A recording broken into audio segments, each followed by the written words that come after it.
Now we are going to get a deeper understanding of one specific machine learning model, namely decision trees. And I deliberately have chosen decision trees and their alternatives, or their random forests, for example, because they are quite robust. So they are easy to understand and they are quite robust. So the decision trees are easy to understand and they are the basic step, but they are not, their predictive power is not so good. But going ahead from decision trees to random forest also leads us to good prediction power. But first things first, so we start with understanding decision trees as one important kind of machine learning model.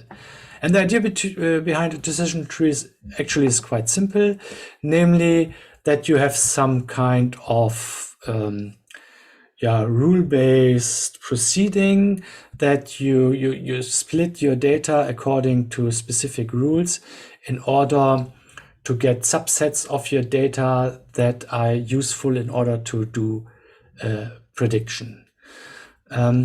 So how, in principle, how do decision tree work? They take your data and split them into subsets, and for each of the subsets, the mean value is taken, and this is the prediction of all the points that are in that subset.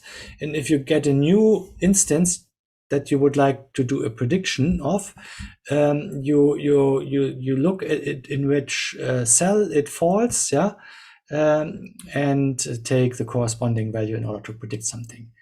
So what we are going to do is, if you here take the both features here, longitude and bathroom, you split your data set into different subsets and use them for prediction. So how is that done?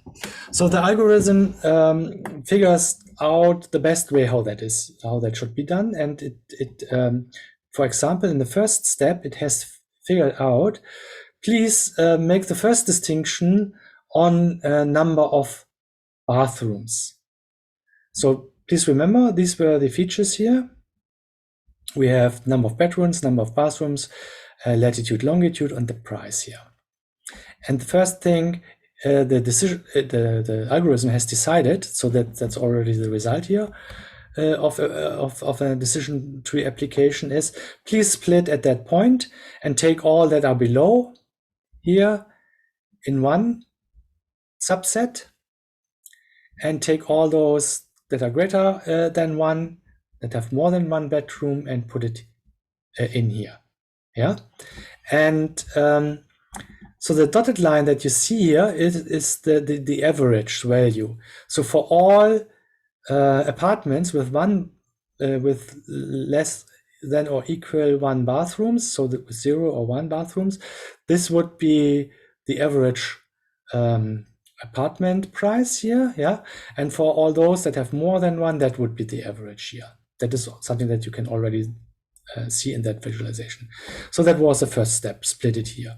And what you see here are scatter plots. You see, for example, if I take one bathroom, that would be here, and all the dots here, these are instances of, these are records of apartments that have one bathrooms, and these were for example 2 and for 3 and so on. So then the next splitting point here, if I take those with less than one bathroom, the algorithm has decided, please split on longitude. So, and take this value for longitude, and now it shows you here a scatter plot where all the instances here are on the different longitudes, and for each one you have the corresponding price. So this one is less than minus 73 longitude here degree, and this one is greater than equal.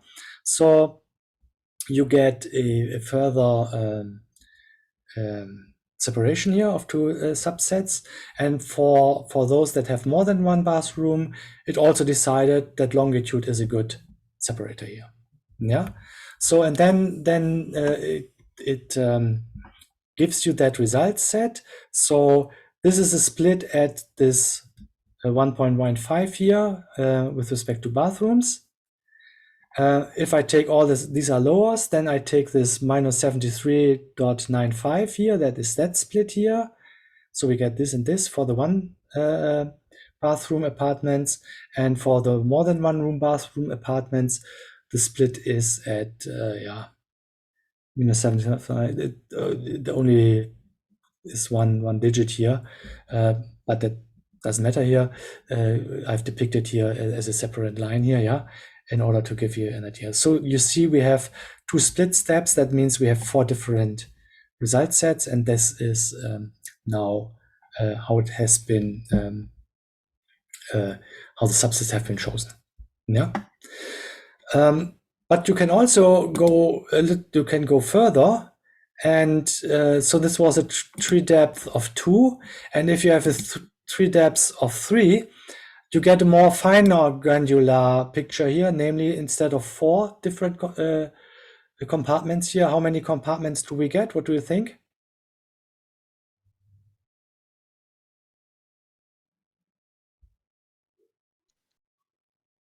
9 maybe. How many? 9. 9. Yeah. So actually, at most it will be 8.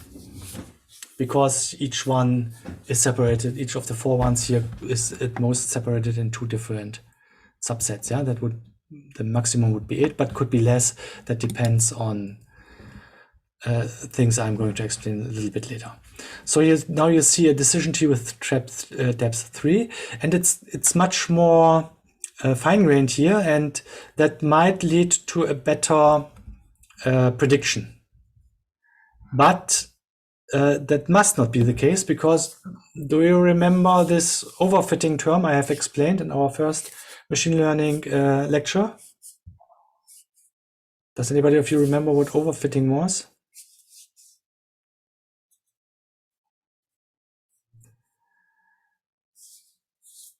Overfitting is if the algorithm is too closely remembers the training data, and therefore it doesn't generalize very well. Yeah, it just more or less memorize the training data, and therefore it's not a good model for new data. Yeah, and that might be, such kind of effect might happen if I make it too fine-grained here.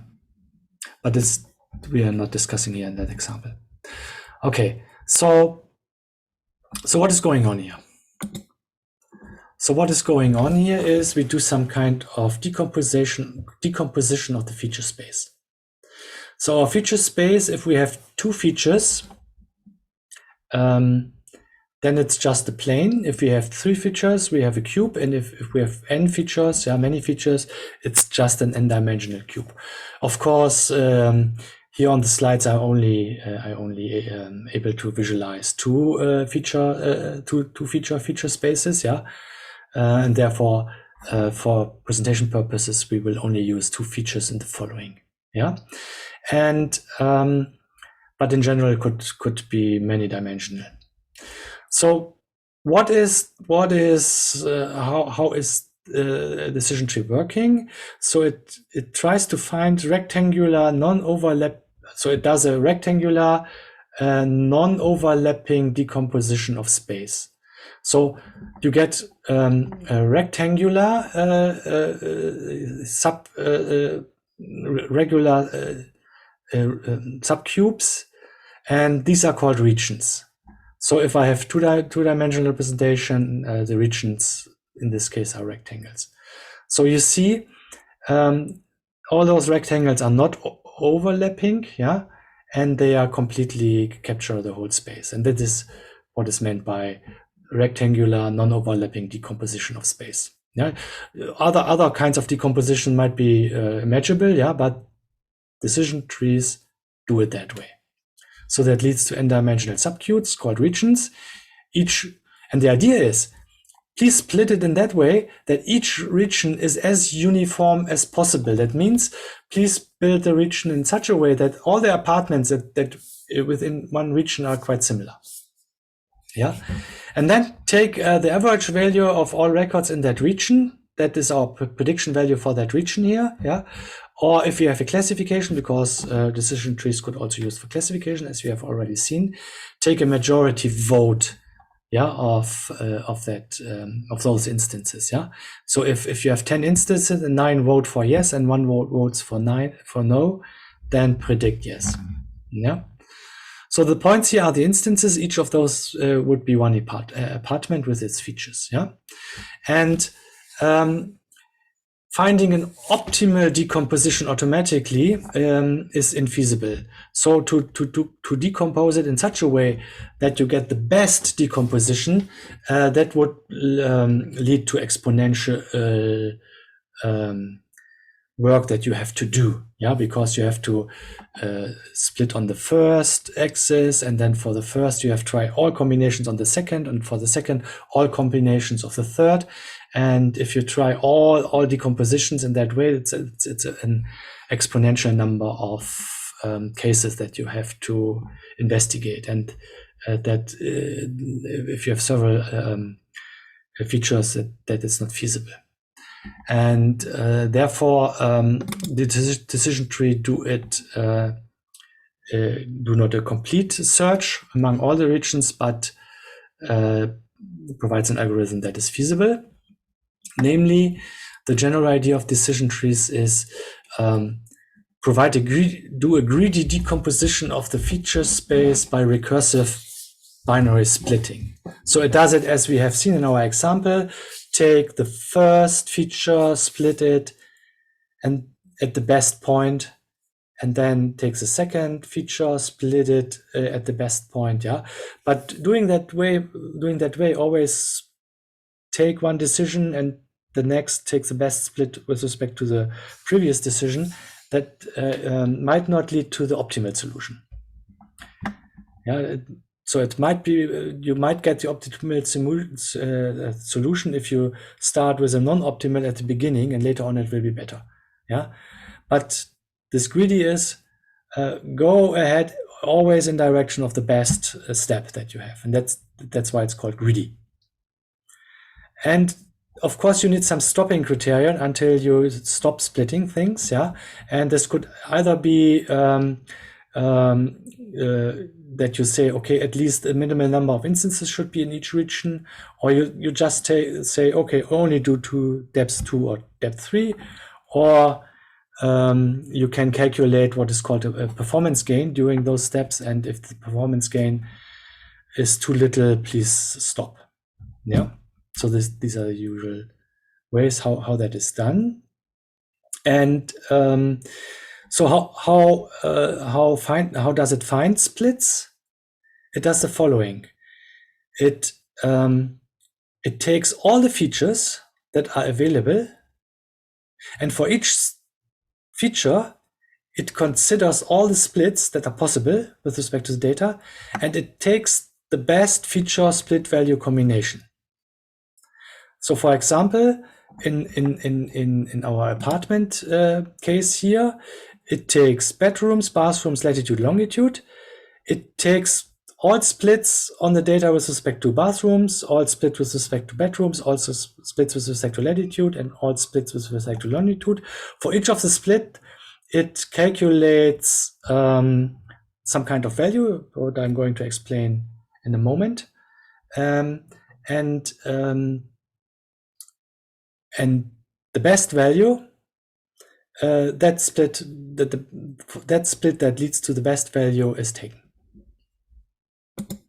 So that's how it's work. Yeah. And that's feasible. So, for example, if we see we have here 4 different things. So 4 features are regarded, and for example, for the bedrooms, you have 10 different split points that might be possible. Yeah. For the bathroom, the same.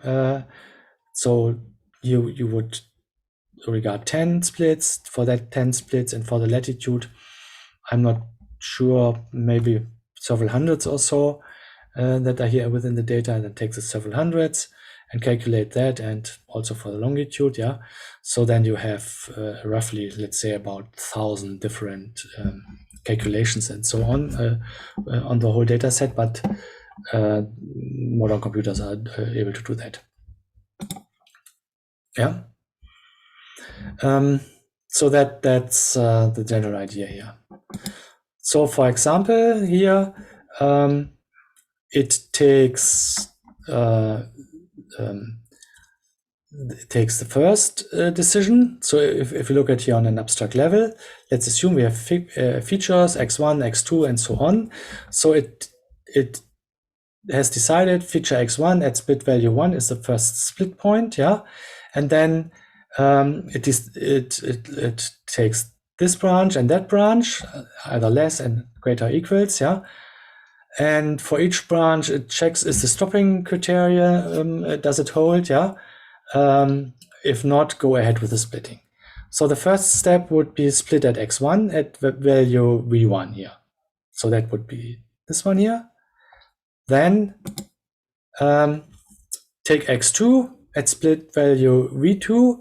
So here it's it takes that one, and then it gets the region R1 and R2. You see here on the x2 axis at value v2, the split is done here. It's done here, and let's assume the stop criterion holds, whatever that is, and then it stops here, doesn't split further. But let's assume for the right branch here, the stop criterion doesn't hold, so it goes ahead with that. So it takes again split value x2. So the same split value could be used in different branches, yeah, with different values. Depends, yeah, on the data set that is on that branch here, because you have split it into those that have one bathrooms or more than one bathroom, yeah. So so again, use x2 for example here, yeah. And the next split, let's assume region 3 is already fulfills the stop criteria, so we stop here, but this branch here is going to be splitted further. So let's assume again, we do again a split here on x2. That's perfectly possible to do that using the same one here, yeah. Let's assume R4 is finished here, but for x2 we have to do a further split, yeah. And let's assume here again we take x1 here, yeah, which we have taken here above, and now let's assume everything is fine, yeah. So that is how a splitting is done. That's how a decision tree works. The question remains is what are the values that are used in order to split, yeah. But before going into that, so with respect to this one here, yeah, you remember bathrooms, longitude. A bedroom, was it bedroom? It was bathroom here, okay. Nevertheless, let's assume, so it's just hypothetical. So let's say bedroom was the first split, was the best one, then on bathroom, and then on latitude, yeah, and so on. So that could be an example split on the apartment data. So what is how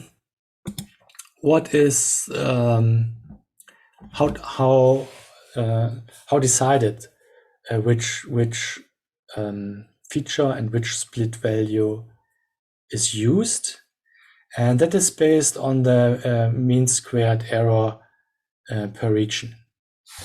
So if I take one singular region here, yeah, and let's assume I have the instances x1 to x5 here, yeah. So let's assume that this is the features for those here, yeah, and the y here's the target value. So if I have this region here, what is the mean squared error in that region? Do the following: calculate the average of the overall of the whole region here. That's 20 here, and then take the difference from the average and square it and take the weighted average on that. Yeah. So within that region, 20 would be the average of the price or whatever.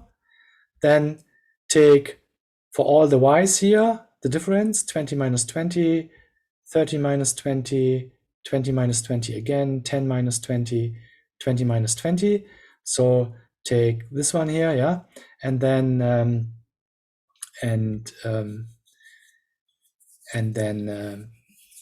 so for this region here, and then since there are 5 values in it, divided by 5, so we get a mean squared error here for that region here of 40. Yeah. So take all elements here and take the average of the squared difference. That's the reason why it's called mean squared error. Yeah. So this is for each region the value, and now the split criterion. Now it's quite simple. If I am doing a split from here to here, it must minimize what is called the split variance, and that means please take the mean squared error here of region 1, take the mean squared error here of region 2, weight it according to the number of elements that are in each region, yeah, and sum them up. And this is what is called the split variance. So, and the algorithm takes all the splits that we have mentioned before. Each split, as you remember, splits it in 2 different parts recursively, yeah. So, but at each step we have 2 parts. And for each of the 2 parts, we can calculate the error, the mean squared error, and can calculate the split variance. And that we do for all split points. And there where the split variance is minimal, that's the one that we take. So although it looks mathematically a little bit complicated, the idea is actually quite simple.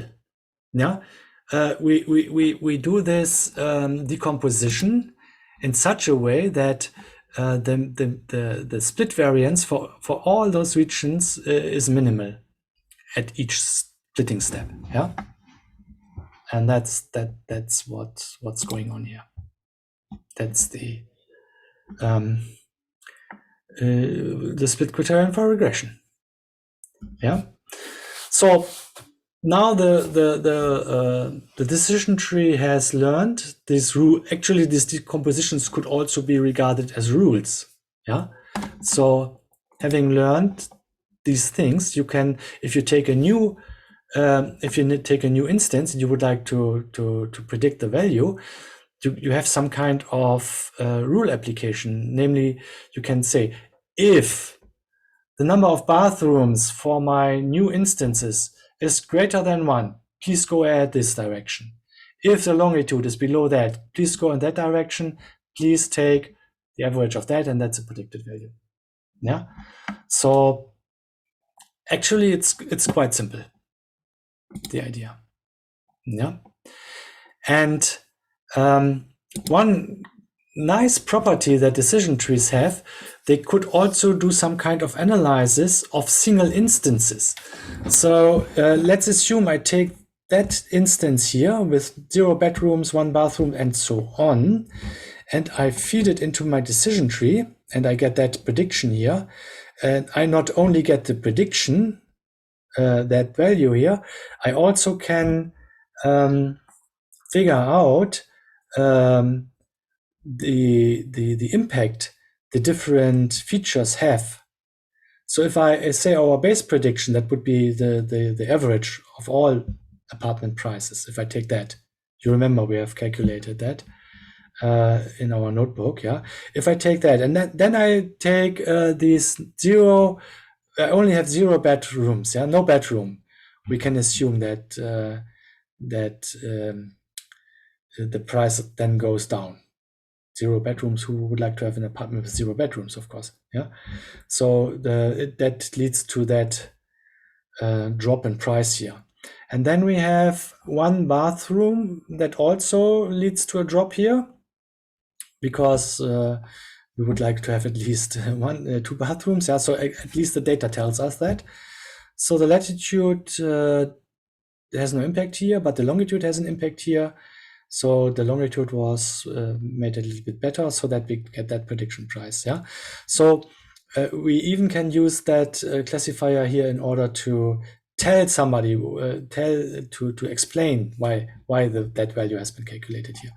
That's a big advantage of decision trees, yeah, that they are able to explain such kind of thing.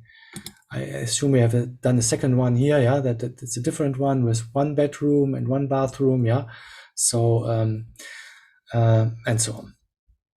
Okay, so that was decision tree on to make a regression. But as we have seen, decision trees could also use in order to make classification. And let's assume we try to predict which kind of iris flower we have according to some values here. You remember we have our iris example. Let's see, we have these iris plants, yeah, and there are three kinds: versicolor, virginica, and setosa, yeah, and they have some petal and sepal length and widths, yeah. These are the features for that, yeah. And if we apply the decision tree on that here, yeah, now we are doing classification. So we try to predict labels, if it is setosa, versicolor, or virginica, yeah. So in order to be able to draw planes here, I also have restricted it to two different features here, yeah. And you see the first thing the algorithm has figured out, please take a petal length of 2.45. And everything that's below, put in that bucket, this one here, and everyone that is above, do it in that bucket, and please split further. And here, since, as you see, this is a rather good split, because all the instances that are below that are in that bucket here. There is no confusion here. It's pure. It's completely pure. All of them are of the same kind. Then you don't have to split any further. Every flower that has a petal length below 2.45, you immediately can predict it as setosa here. But if it is greater, then it is useful to go one step ahead.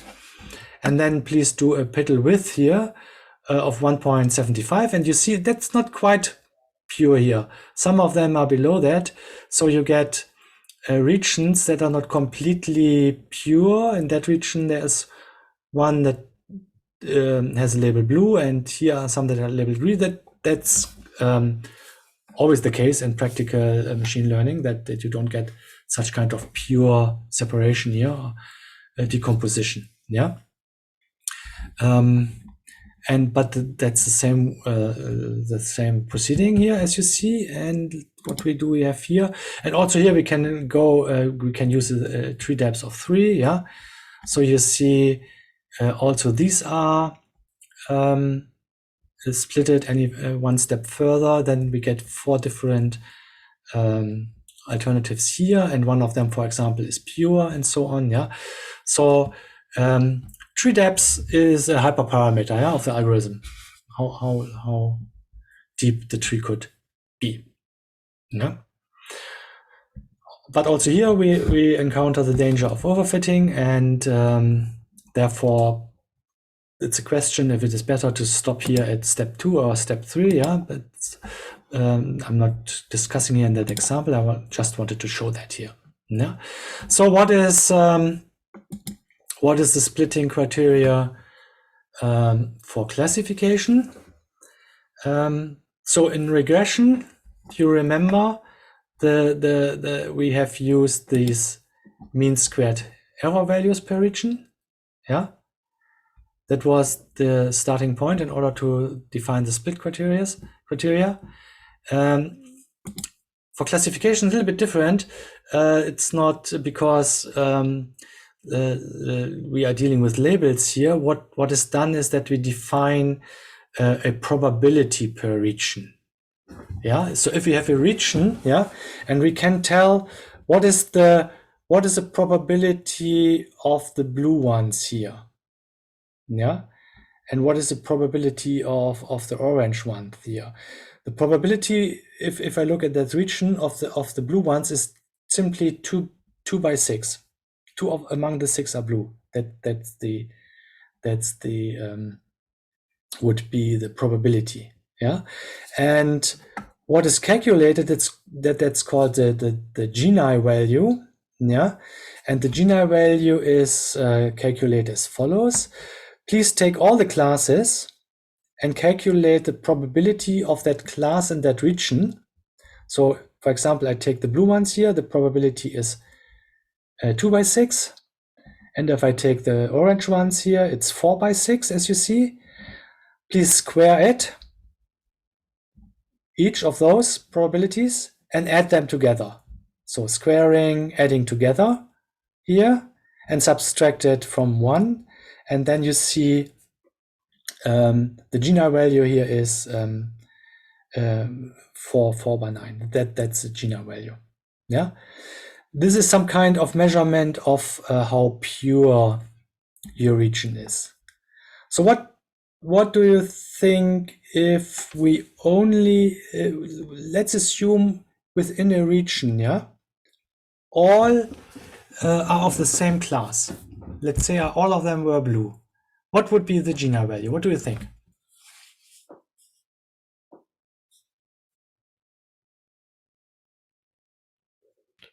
Professor, 0. The Gini value, okay, would be 0. That's your yeah. Any other ideas on that?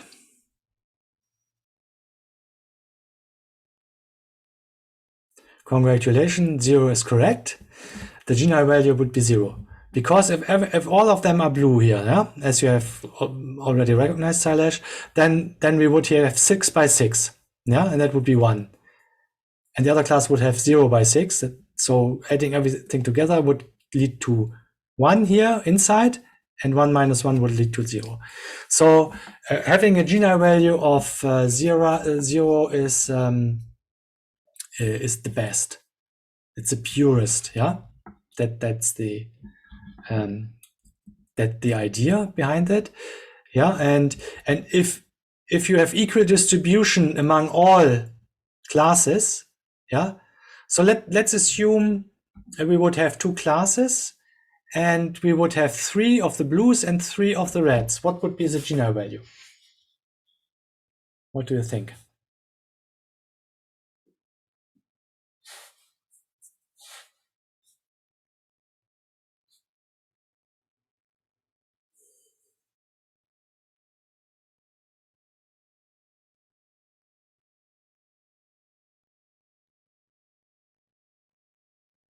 One by 2. Yeah, 0.5. Yeah, because if they are distributed equally, then we would have 1/2 here. Square would be 1/4. 1/2 here. Square would be 1/4. 1/4 plus 1/4 would lead to half. 1 minus half. 1/2 would be 1/2.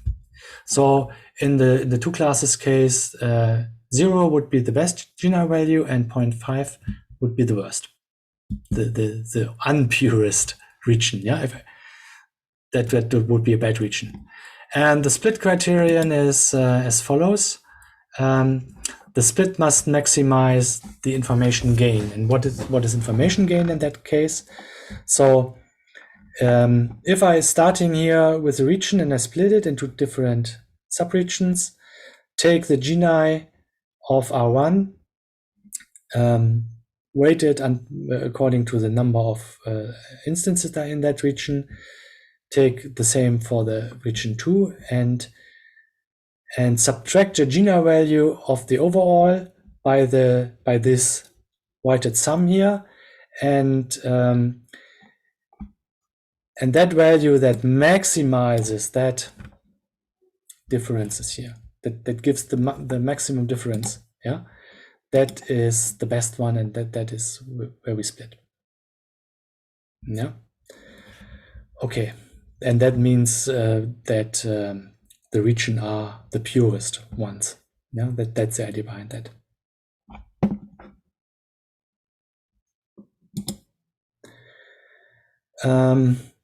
I have provided a link here to an article where this again is explained. Yeah, please follow that link if you like.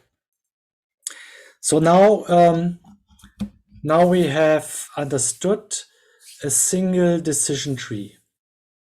But as you remember, I don't have used decision tree as my algorithm, but random forest. And the point is the following. So as we have seen, trees are quite good in explaining what is going on and are quite easy to understand, but they are not the best ones for prediction. So first of all, this splitting that we are doing, that carries some kind of randomness into it. It's having slightly different data might lead to complete different regions, and therefore decision trees tend to overfit the training data. Yeah.